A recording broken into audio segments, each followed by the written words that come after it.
Amanhã nós comemoraremos 499 anos da Reforma Protestante e é uma alegria muito grande. Nós somos gratos a Deus por esse movimento que começou há tantos anos atrás e que por causa disso hoje nós temos nos nossos púlpitos mensagens cristocêntricas, mensagens que falam da graça de Deus.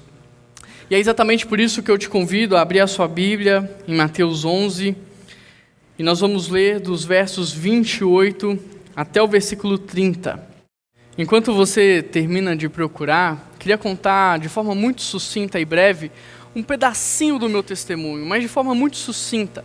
Eu nasci e fui criado num lar cristão. Por causa disso eu aprendi desde pequenininho o que eu podia e o que eu não podia fazer. Eu aprendi que eu não poderia beber, eu aprendi que eu não poderia fumar, e eu me lembro como se fosse hoje, quando eu era criança, não me lembro a idade, mas lembro que eu era criança, e um homem na rua da minha casa passou e jogou uma bituca de cigarro no chão. E quando ele foi embora, eu abri o portão da minha casa correndo, peguei aquela bituca e coloquei na boca. Até hoje eu me lembro do gosto daquela bituca, porque ela entrou dentro da minha boca com um tapa do meu pai. E daquele dia até hoje eu ainda não coloquei outro cigarro na boca. Então eu aprendi muitas coisas que eu poderia fazer, o que eu não poderia fazer. Me lembro que eu aprendi que eu não poderia ficar com outras meninas, que eu não poderia transar antes do casamento e que eu não poderia também faltar nenhuma programação da igreja, nenhuma programação. E eu confesso que tudo isso foi muito bom para mim, porque me protegeu de algumas coisas. Me protegeu de algumas coisas na minha adolescência, na minha juventude. Mas eu confesso para vocês que não foi assim que eu tive um encontro com Deus. Não foi assim que eu encontrei Deus na minha vida. Na verdade, eu encontrei Deus quando eu estava cansado o suficiente para poder buscá-lo. Eu encontrei Deus quando eu já estava exausto de tentar manter para as pessoas um padrão de um cristão exemplar, um padrão de um adolescente exemplar. Porque até aquele momento na minha vida as pessoas não tinham me ensinado a ter relacionamento com Deus. As pessoas não estavam me ensinando a buscar a Deus. As pessoas não estavam me ensinando a cultivar um encontro gostoso com Ele, não.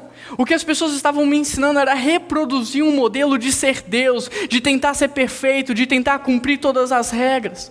E porque eu não conseguia fazer isso, eu me sentia cansado. Eu me sentia exausto. Eu me sentia um pouco abatido porque não conseguia ser um adolescente exemplar, porque não conseguia manter esse modelo que as pessoas estavam esperando. As pessoas estavam colocando uma expectativa tão grande em cima de mim que eu não conseguia responder, e por causa disso eu estava cansado, eu estava abatido. E esse texto diz, Mateus 11 verso 28, vinde a mim, todos os que estão cansados e oprimidos, e eu vos aliviarei. Tomai sobre vós o meu jugo e aprendei de mim, que sou manso e humilde de coração, e encontrareis descanso para as vossas almas, porque o meu jugo é suave e o meu fardo é leve. O contexto desse texto não é muito diferente do contexto que nós vivemos hoje, porque naquele tempo os fariseus eram aqueles que estavam ensinando a palavra de Deus. E ao fazerem isso, eles estavam colocando sobre o povo um peso que eles não podiam carregar. Um peso muito maior do que o que eles podiam suportar. Veja o que o próprio Jesus Cristo diz a respeito daqueles que ensinavam, Mateus 23. Então Jesus disse à multidão e aos seus discípulos, eles atam fardos pesados e os colocam sobre os ombros dos homens. Jesus aqui está falando sobre o tipo de ensino que estava sendo praticado. Porque naquele tempo religião era algo composto por regras, normas intermináveis, infindáveis, que deveriam ser observadas, que deveriam ser cumpridas a todo momento. Imagine você a vida destes homens. Imagine você o peso sobre a qual eles estavam colocando sobre eles, o tamanho da escravidão sobre a qual eles estavam vivendo. Imagine você viver assim. Eu penso que para muitos não é nem necessário imaginar, porque infelizmente esta tem sido a vida de muitos. Muitos têm tentado ser santos para buscar a Deus, para ver Deus, isso é meritocracia. Não tem nada a ver com Deus, porque Deus é graça. Muitos têm tentado ser perfeito para ter um encontro com Deus. Muitos têm tentado no dia a dia merecer a presença dEle nas suas vidas. Mas como isso não é possível? Como é impossível ser perfeito? Como é impossível merecer a presença dEle? Então caímos na angústia, caímos no desespero. Tudo isso porque a gente está tentando e nós não conseguiremos. Porque Deus é graça. É verdade ou não é? Mas aquele que era, aquele que é e aquele que será eternamente, o Deus perfeito, o Deus que não erra, o Deus que não falha, este faz um convite maravilhoso a todos nós, porque este diz: vinde a mim, venham todos vocês que estão cansados e sobrecarregados, porque eu quero vos dar descanso. Vinde a mim é um convite maravilhoso. E muitos pensam que este convite é destinado somente àquelas pessoas que nunca ouviram falar acerca de Deus, quando na verdade, mais do que isso, esse é um convite para aqueles que estão tentando conhecer Deus e buscar a Deus a qualquer preço e a qualquer custo. Presta muita atenção no que eu vou te dizer agora. Você que já ouviu falar acerca de Deus, você que está tentando manter um relacionamento com Ele, mas vira e mexe você cai no seu pecado, você tropeça, você fala o que não deve, você faz o que não deve. Deixa eu te dizer algo. Esse texto só coloca 2 requisitos para que possamos nos aproximar de Jesus Cristo. Sabe quais são esses 2 requisitos? Ele diz: todos os que estão cansados e oprimidos. Todos os que estão cansados e sobrecarregados. Não são só os santos, não são os exemplares, não são só aqueles que conseguem cumprir todas as regras, as normas, as leis, não. São os que estão cansados e sobrecarregados, são os que estão cansados e oprimidos. Por isso eu preciso perguntar: tem gente cansada aqui nessa manhã? Tem gente sobrecarregada aqui nessa manhã? Tem gente oprimida? Porque esse é o convite de Jesus para você. Esse é um convite do próprio Cristo para a sua vida. Venham todos, porque eu vou vos dar alívio, porque eu vos darei descanso. A raiz da palavra cansado é a mesma para descrever tristeza, e essa palavra no original é um verbo que descreve a ação de bater no peito, bater a mão no peito. E até hoje, se você ver uma reportagem sobre o Oriente Médio, você vai ver pessoas demonstrando a sua tristeza, batendo no peito. Porque essa ainda é uma atitude muito comum para demonstrar o tamanho da tristeza, do cansaço, da angústia. Em paralelo a esse texto, nós podemos ver em Lucas uma parábola onde 2 homens vão orar a Deus, o fariseu e um publicano. E enquanto o fariseu ora ao Pai dizendo: Deus, graças te dou porque não sou como os pecadores, graças te dou porque sou santo e eu faço isso e eu faço aquilo. O publicano, ele nem ousa levantar os seus olhos aos céus, mas de longe ele ora, batendo a mão no peito. E enquanto ele bate a mão no peito, ele diz: Deus, tem misericórdia de mim. Deus, tem misericórdia de mim. Deus, perdoa os meus pecados. Sabe por quê ele bate a mão no peito? Porque ele está cansado. Ele está com vergonha do pecado dele. Ele está angustiado. Sabe quando você luta muito contra um pecado seu, mas de vez em quando você ainda cai nele? Não é assim que você se sente? Com vergonha, cansado, desanimado, oprimido. E é exatamente por isso que Jesus diz: vinde a mim, todos vocês que estáis cansados. E sabe por que Jesus diz: vinde a mim? Sabe por quê? Porque Ele sabe exatamente como você está. Ele sabe exatamente o que está passando no seu coração, o que está passando na sua mente. É por isso que Ele está dizendo: vinde a mim. Esse é um convite urgente em relação ao nosso tempo, porque cansaço é algo muito perigoso. As consequências do cansaço nas nossas vidas são desastrosas. Quando nós estamos cansados, nós não temos mais paciência com o outro. Quando nós estamos cansados, nós nem temos mais pavio, quem dirá um pavio curto. Nós somos um barril de pólvora prontos a explodir a qualquer momento. É verdade ou não é? Olha para a sua vida, olha para as pessoas que te cercam. Todos nós estamos prontos a explodir uns com os outros, basta uma gotinha de água. As consequências do cansaço são desastrosas nas nossas vidas. Muitos pais têm jogado seus filhos na parede, têm batido além da conta por causa do cansaço. Por causa do cansaço, muitos casais têm agredido uns aos outros. Muitas amizades têm sido desfeitas. E sabe o que mais nos cansa nessa história toda? Sabe o que mais nos cansa? É dormir o dia inteiro, o final de semana inteiro, o feriado inteiro, na expectativa de que você vai acordar descansado e isso não acontecer. Sabe o que mais nos cansa? É trocar de emprego buscando descanso e isso não se tornar em uma verdade na sua vida. É se entregar às bebidas tentando encontrar um pouco de alívio e você encontrar desespero. É se enfiar nas drogas tentando encontrar paz e você encontrar o fundo do poço. Quanto mais cansados estamos, mais dificuldades para descansar nós teremos.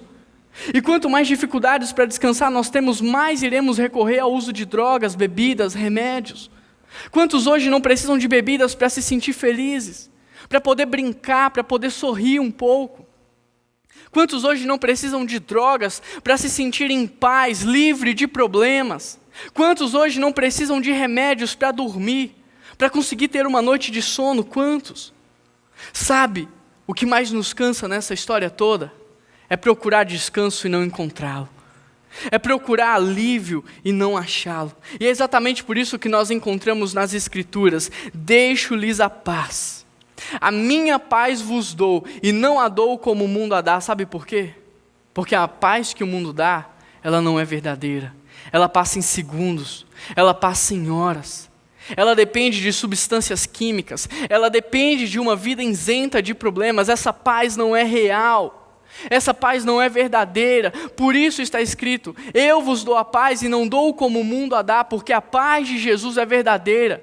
Ela independe de uma vida de problemas ou não, ela é duradoura, ela é eterna. E sabe por que Jesus diz que é Ele que te dará essa paz? Que é Ele que te dará esse alívio, esse descanso? Porque Ele está vendo você procurar isso em tudo, em dinheiro, em mulheres, em sexo fora do casamento, em drogas, em sucesso. Mas Ele sabe que você não vai encontrar a verdadeira paz, o verdadeiro descanso nessas coisas. E é exatamente por isso que Ele diz: vinde a mim. Porque só eu posso te oferecer essas coisas. Só eu posso te dar essas coisas. Já a palavra oprimido e sobrecarregado, essa palavra é uma consequência de um mau entendimento bíblico, de um mau entendimento das Escrituras, porque o contexto na qual Jesus ensina esse texto é um contexto de má compreensão teológica, onde as pessoas estavam colocando sobre as outras um peso muito maior do que o que elas poderiam carregar. E por causa disso as pessoas estavam cansadas, exaustas, sobrecarregadas, angustiadas e tristes. Esses dois verbos, cansados, oprimidos, sobrecarregados, eles descrevem um cansaço extremo do corpo e da mente, um cansaço extremo emocional e espiritual. Ao olharmos para a primeira parte desse versículo, nós podemos concluir que a condição humana é de cansaço extremo. A condição humana é de cansaço extremo. Por isso a nossa maior necessidade hoje é de alívio. E a atitude mais racional e a atitude mais inteligente é de ir até o encontro de Jesus. Esse é o início de uma caminhada para que você encontre descanso. Esse é o início de uma caminhada para que você desfrute de um verdadeiro descanso. Mas essa decisão de ir até o encontro de Jesus, eu não posso tomar por você. Os seus amigos não podem tomá-la no seu lugar.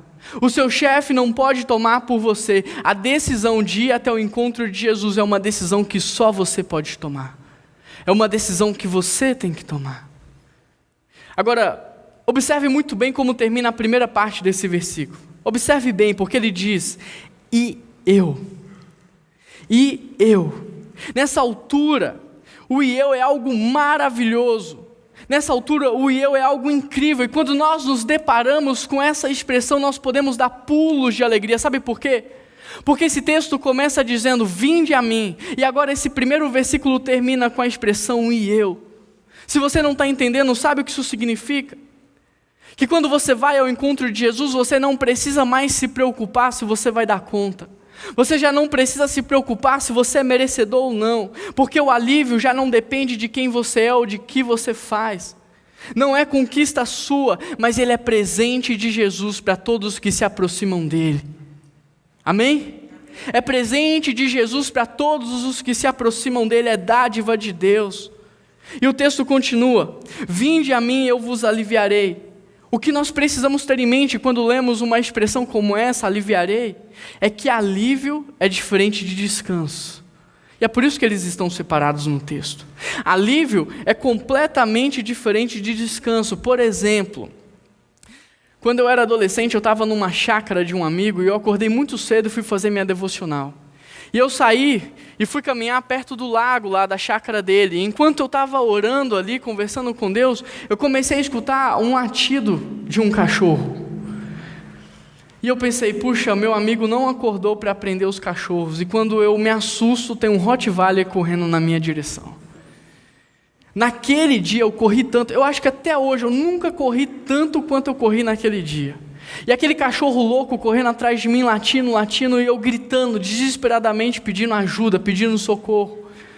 De repente eu penso que o meu amigo deve ter acordado lá na cama dele, e ele abriu os olhos e pensou, se eu demorar mais um segundo, uma tragédia vai acontecer. E ele pula da cama, ele deve ter saído pela janela do quarto dele. Eu só sei que quando eu vejo o meu amigo ao longe, eu começo a correr na direção dele.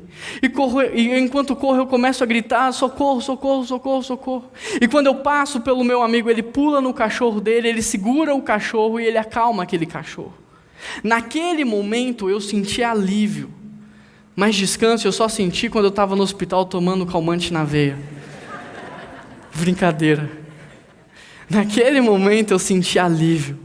Descanso eu só senti quando eu fui embora daquele lugar. Alívio é diferente de descanso. A palavra alívio não significa acabar de uma vez por todas com o seu problema. Pelo contrário, a palavra alívio significa pausar algo que está em andamento, parar algo que está em andamento. Por isso quando Jesus diz, vinde a mim e eu vos aliviarei, o que ele está dizendo é, vinde a mim e eu vou pausar esse cachorro louco que está correndo atrás de você. Vinde a mim e eu vou parar essa sobrecarga que você está carregando, que você está levando sobre a sua vida. Vinde a mim e eu vou pausar o teu desânimo, eu vou parar o teu cansaço. Vinde a mim e eu vos aliviarei. Mas aí você pensa, puxa Juan, eu já estou em Jesus, estou aqui, mas eu ainda não consigo desfrutar deste descanso verdadeiro que Jesus nos promete nesse texto. Deixa eu te dizer algo, o que esse texto está dizendo é que quando você vai ao encontro de Jesus, você experimenta alívio. E provavelmente é o que você está sentindo agora no seu coração, alívio. Mas para você sentir descanso, experimentar o descanso, é necessário fazer algo a mais. Por isso eu quero te perguntar, quantos aqui querem passar do estágio de alívio para o descanso? Levanta a sua mão, só vai ganhar quem levantar a mão. Brincadeira. Eu creio que os versículos 29 e o versículo 30, eles foram escritos justamente para nos ensinar a desfrutar desse verdadeiro descanso, descanso tão maravilhoso prometido por Jesus. Porque diz assim no verso 29, tomai sobre vós o meu jugo. Tomar sobre vós é como pegar algo que está no chão e colocar sobre os seus ombros. Mas aí você pode me perguntar, Juan, que descanso é esse que eu tenho que ficar pegando as coisas no chão? Que descanso é esse que eu tenho que trabalhar, que eu tenho que fazer as coisas? Calma, peraí, você já vai entender. Porque o texto continua dizendo, tomai sobre vós o quê? O meu jugo. Será que você sabe o que significa jugo? Jugo era um instrumento de trabalho muito antigo, uma peça de madeira que era colocada sobre os bois, para que eles pudessem caminhar alinhados, na mesma velocidade, no mesmo ritmo, com a mesma intensidade. E isso facilitava com que eles carregassem as suas cargas. Em paralelo a esse tipo de jugo, no Novo Testamento nós temos outros significados. Porque no tempo em que esse texto é ensinado, os rabinos eram os intérpretes das leis. Os rabinos eram aqueles que liam a lei de Moisés e ficavam pensando em como o povo iria praticar aquelas leis. Por causa disso, os rabinos poderiam tanto permitir o povo que fizesse algumas coisas, quanto proibir o povo de fazer outras coisas. E é interessante porque, dependendo do rabino, a interpretação da lei ela poderia ser diferente. Um exemplo, só um exemplo. Ao lerem sobre o sábado, um rabino poderia dizer: se você caminhar 5 quilômetros, você terá guardado o sábado.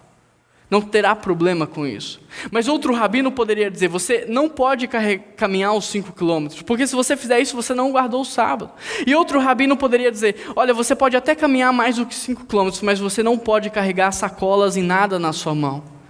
Essa interpretação da lei, traduzida na prática, era conhecida como jugo dos rabinos. E é exatamente por isso que Jesus diz: tomai sobre vós, não o jugo dos rabinos, não o jugo das cargas pesadas e difíceis de se carregar, não o jugo das leis, mas tomai sobre vós o meu jugo. No Sermão do Monte, Jesus diz: ouvistes tudo o que foi dito, eu porém vos digo. O que Jesus está dizendo é: vocês ouviram o jugo dos rabinos, o jugo das leis, ouviram o jugo de todo mundo. Agora deixa eu apresentar o meu jugo para vocês. Sabe por quê? Porque o meu jugo, ele é leve. Porque o meu jugo, ele é leve. E sabe por que o jugo de Jesus é leve? Porque esse convite não é só para você experimentar alívio e descanso. Esse convite é para você colocar o seu pescoço ao lado do pescoço de Jesus sobre o jugo, para que Ele te ajude a carregar. Mais do que te dar alívio, o convite de Jesus é para que você possa caminhar com Ele, lado a lado. É vida com vida, no mesmo ritmo, na mesma velocidade, na mesma força. O que Jesus está dizendo é que Ele não quer que você tenha somente alívio, mas que você esteja conectado a Ele, que você tenha relacionamento com Ele, que você caminhe junto dEle. Porque nesse texto nós temos dois convites muito legais, e o primeiro convite é: vinde a mim. Mas a consequência desse primeiro convite é alívio. E o segundo convite é: tomai sobre vós o meu jugo. E a consequência desse segundo convite é que você experimentará o verdadeiro descanso. Ou seja, quando você vai até Jesus, você experimenta alívio. E provavelmente é o que muitos têm sentido num momento como esse. Mas é só quando você começa a caminhar lado a lado com Ele que você experimenta descanso. Porque com Ele você vai aprender um ritmo diferente de vida. Com Ele você vai aprender coisas diferentes. E é justamente isso que Ele diz: aprendei de mim. Quando você coloca o jugo de Jesus sobre os seus ombros, você começa a aprender com Ele, caminhando com Ele. Já não é sala de aula, já não é teoria, é vida com vida. É você olhar para Jesus e aprender com o exemplo dEle. E quando nós olhamos para Jesus, sabe qual é a primeira coisa que nós podemos aprender? A sermos mansos, a ser manso. Naquele tempo, quando você colocava o jugo sobre um animal, ele poderia revidar, ele poderia contra-atacar, ou ele poderia ser manso e aceitar em submissão o jugo, a direção do seu Senhor.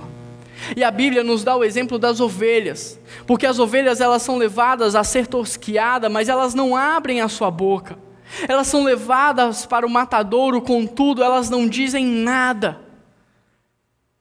E é muito interessante porque não foi exatamente isso que Jesus Cristo fez.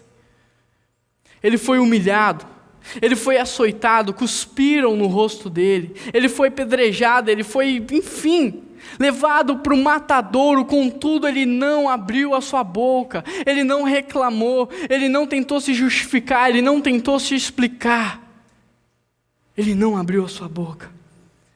Será que alguém tem mais autoridade do que Jesus Cristo para nos ensinar sobre a mansidão?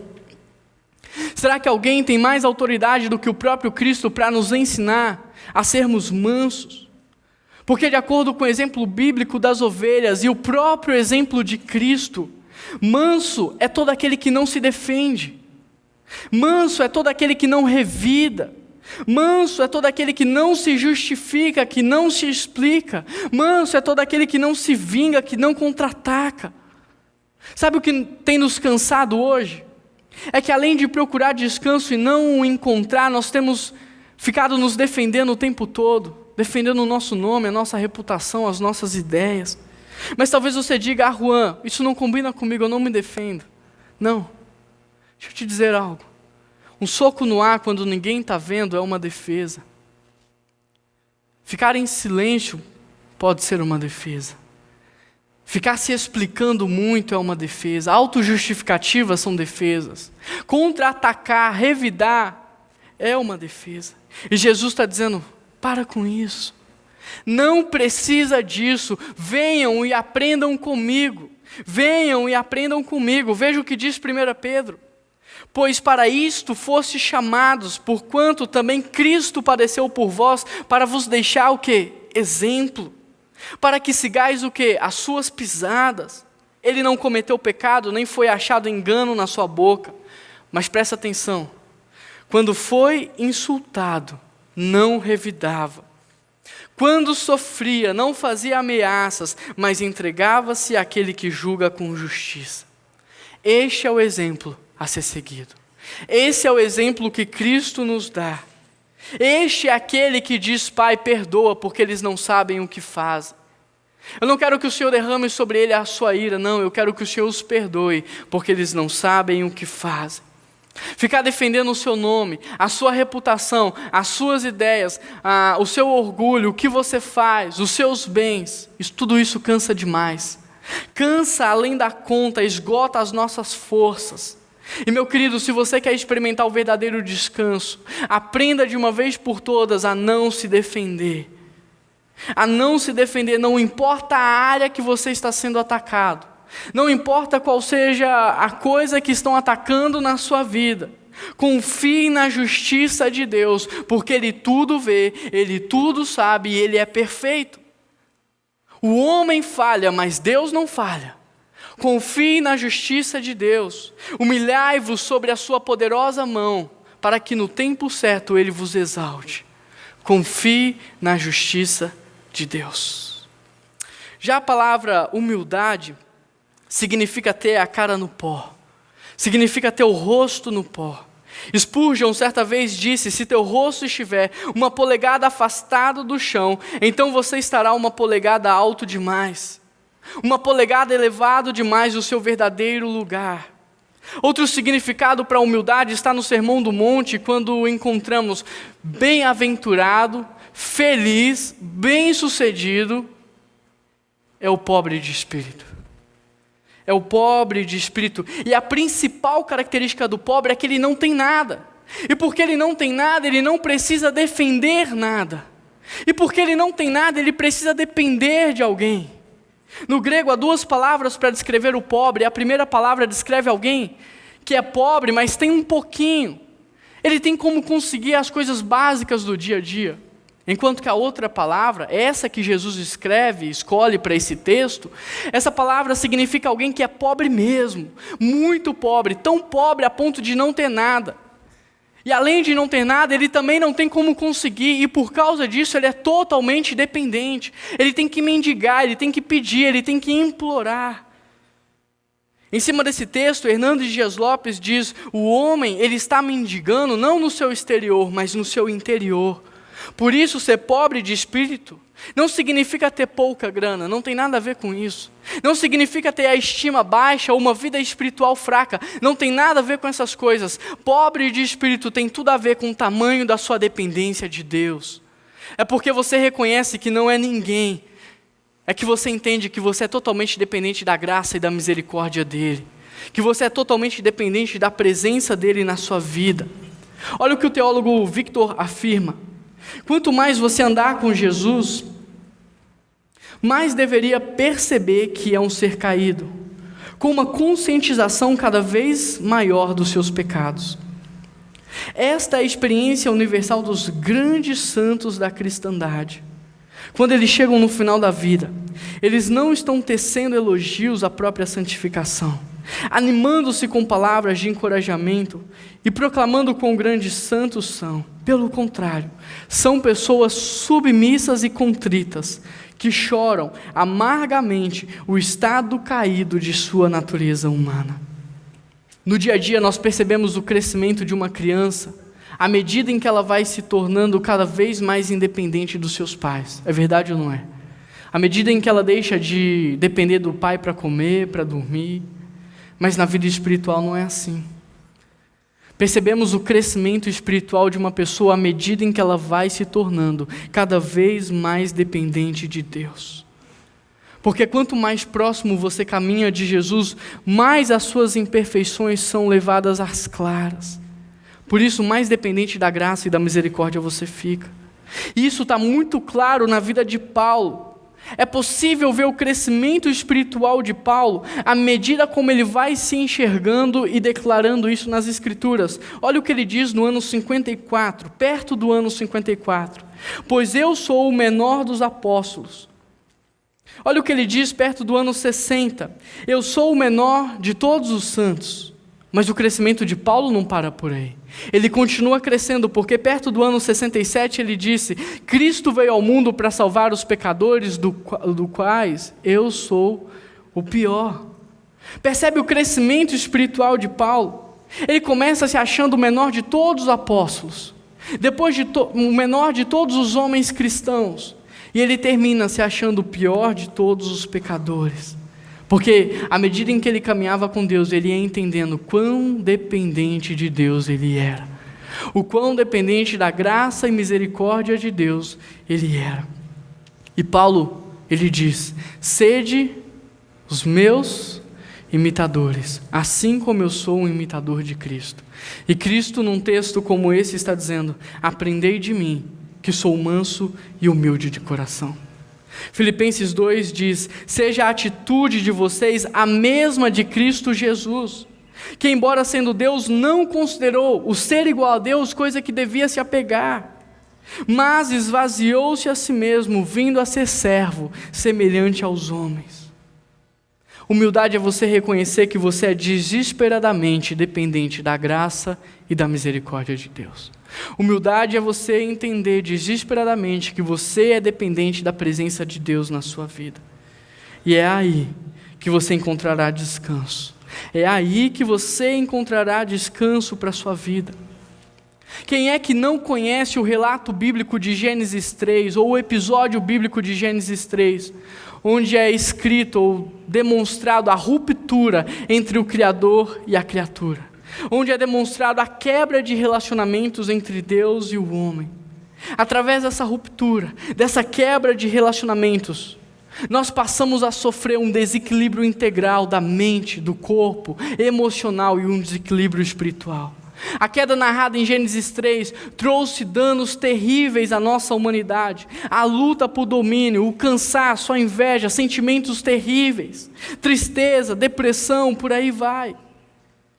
Quando, por causa do pecado, nós somos afastados de Deus, nós perdemos o referencial de aceitação divina, de aprovação divina, e por causa disso passamos a correr desde então, de forma frenética, atrás de aceitação humana, atrás de aprovação humana.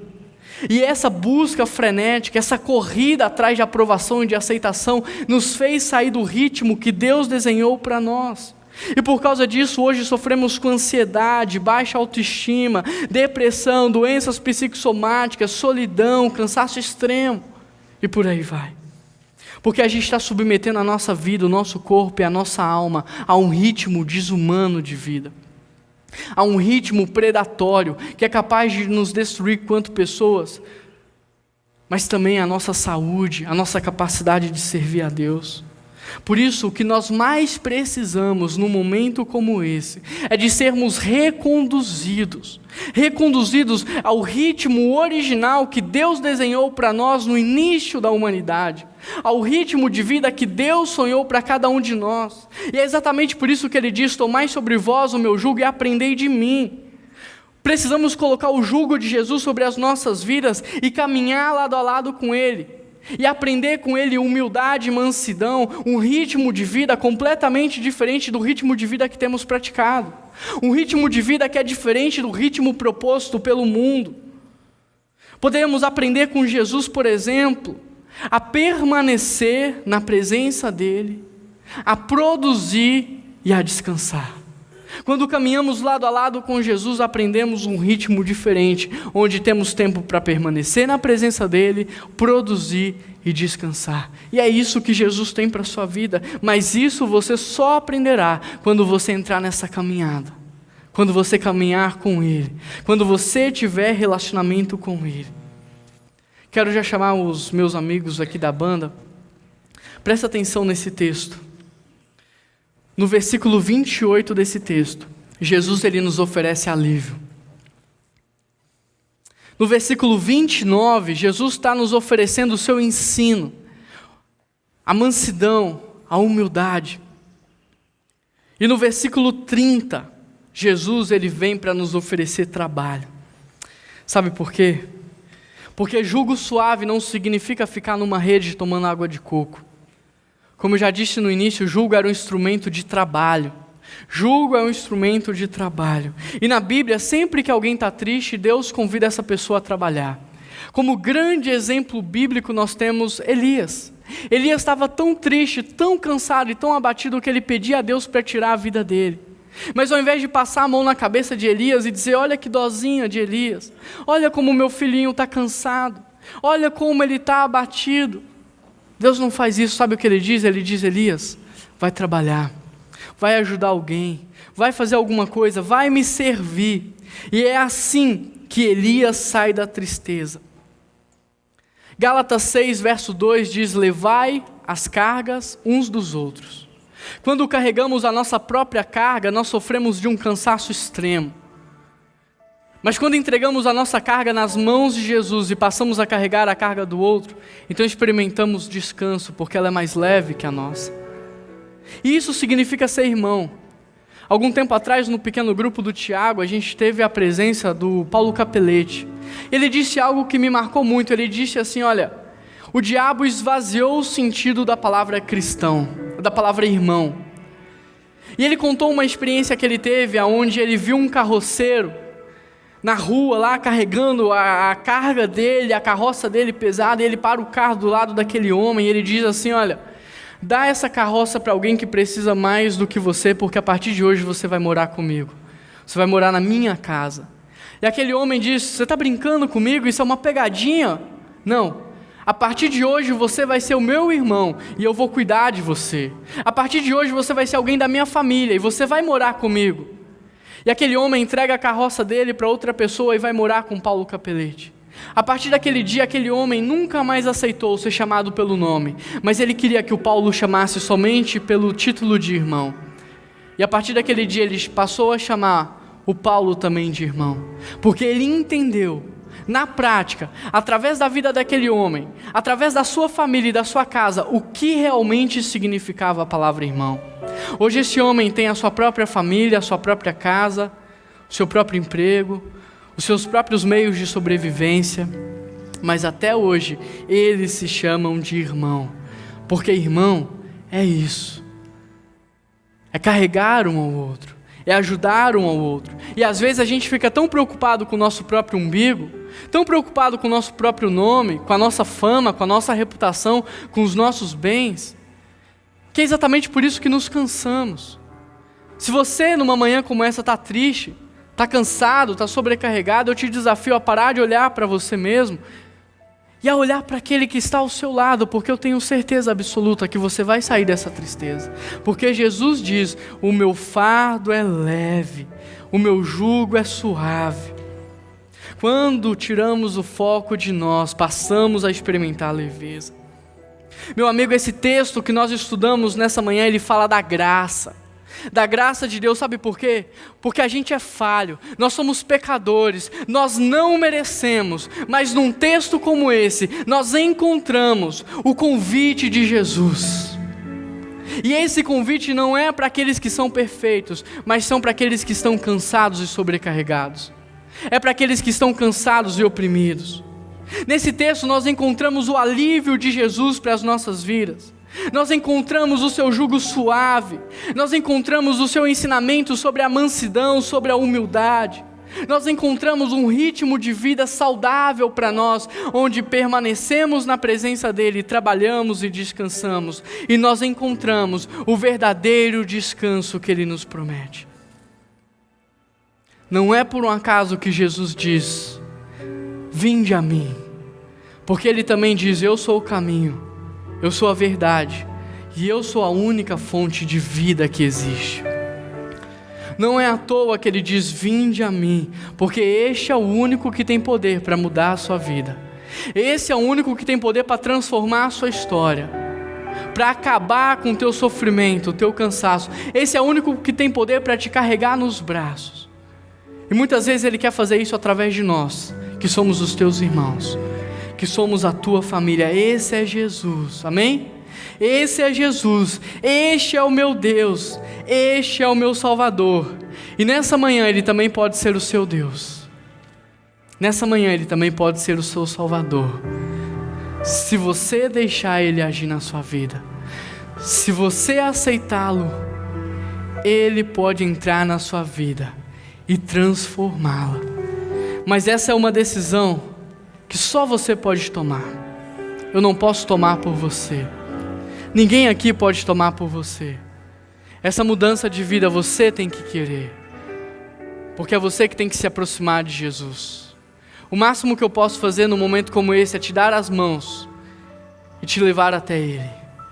Mas é você que abre os seus corações, o seu coração para Ele entrar. Por isso feche os seus olhos. Você que tem buscado encontrar Deus em todas as coisas, em todas as áreas, a partir de regras, leis, o que eu quero te dizer é: Jesus está te chamando para perto dEle agora. Abra seu coração e diga para Ele: Jesus, entra na minha vida e transforma, Pai, a minha vida. Eu quero te aceitar como Senhor e Salvador da minha vida. Ou eu quero renovar minha amizade com o Senhor. Ou eu quero me aproximar de novo de Ti porque eu estava caminhando longe. Ou eu quero experimentar esse descanso que o Senhor promete. Mais do que alívio, eu quero ter esse descanso. Diga isso para Ele, porque Ele está te ouvindo.